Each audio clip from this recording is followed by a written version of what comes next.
आन्दोलननि गेजेरजों जिहेतु मोनथाम बर' गोजोन गोरोबथा जाबाय BAC सुक्ति जाबाय BTC सुक्ति जाबाय आरो जोबनायाव थामथि बर' गोरोबथा एबा BTR सुक्ति जाबाय बे गोरोबथानि गेजेरजों BTRनि बायजोआव थानाय 10 लाखनिबो बांसिन बर' सुबुंफोरनि थाखाय रांखान्थि समाजखान्थि आरो सोलोंथाइनि जौगानायनि थाखाय जों आलादायै मोनसे गावखुंथाय बर' कसारी अनसाय गावहायुं खुंथाय जों जिहेतु मोननो हाबाय दा बेफोर माबाखौ नैबे सोलिबाय थानाय BJP आरो बिनि जों थाफानाय जेबिलाक नांजाबफानाय जेबिलाक राजनीतिक दल दं सरकार दं बिथांमोननि नाजानायाव जादों बेनिखायनो जोङो एबारबो नैबे बिसायख'थियाव BJP आरो बिनि मित्रजुट जेबिलाक BJP दङ AGP दङ बा गुबुन BJP जों थाफानाय गणशक्ति गुबुन पार्टी दोलोनि बिजाथिफोरनो जोङो उदाङै तारमाने बिथांमोननो मदद होनानै बिथांमोननो बिसायख'थियाव मदद होनो थाखाय जोङो खौसेथि बर' सुबुं आफाद मिरु आफाद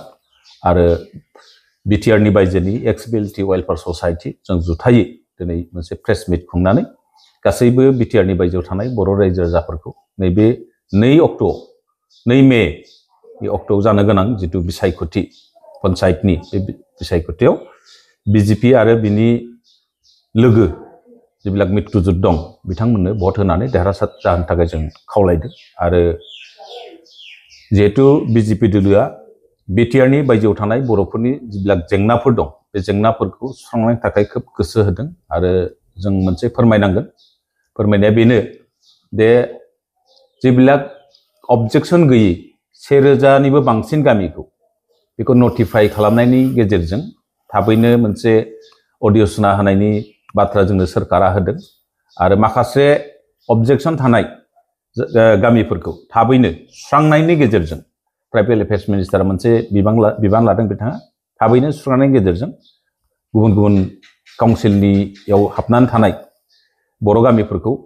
रायलायनायनि गेजेरजों काउन्सिलाव सोजोबनायनि उनाव नैबेखौ सेप्तेम्बर अक्ट'बर दाननि गेजेराव बिसायख'थिसिम लांनो नागिरदों जों बिनि थाखाय आसाम सरकार एबा ट्राइबेल एफेयार्स मिनिस्टारखौ जोङो गोजोननाय बावनांगोन आरो बिथाङा माखासे खामानि मावनो लादों आरो बेल' नङा बे सरकारा सोलिबाय थानाय सरकारा आसामाव थानाय थागिबि सुबुंफोरनि थाखाय गोबां खामानि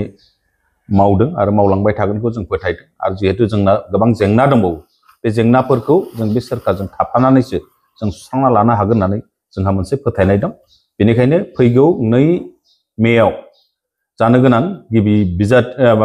फार्स्ट टार्म जितु इलेक्शन पन्चायत इलेक्शन आरो 7 अक्ट'आव सेकेन्ड फेजआव जितु इलेक्शन जागोन बे बिसायख'थियाव BJP आरो बिनि मित्रजुट गासैबो हान्जाफोरनो बिजाथिफोरनो भट होनानै देरहासार होनो थाखाय जों खौसेथि बर' सुबुं आफाद आरो BTRनि बायजोनि एक्स-BLT वेलफेयार ससाइटि जानानै गासैबो बर' रायजो राजाफोरखौ जों खावलायदों खौसेथि बर' सुबुं आफाद हिसाबै गंबेसे जिल्लायाव बिसायख'थि फोसावदों जोंना ओरैनो BTRनि बायजोआव गं 22 जिल्ला दङ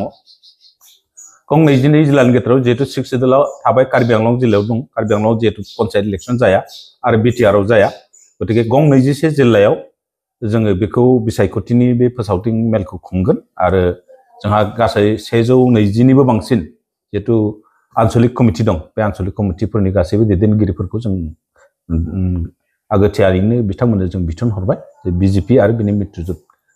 दोलोफोरनो भट होनांगौ होननानै जों खावलायबाय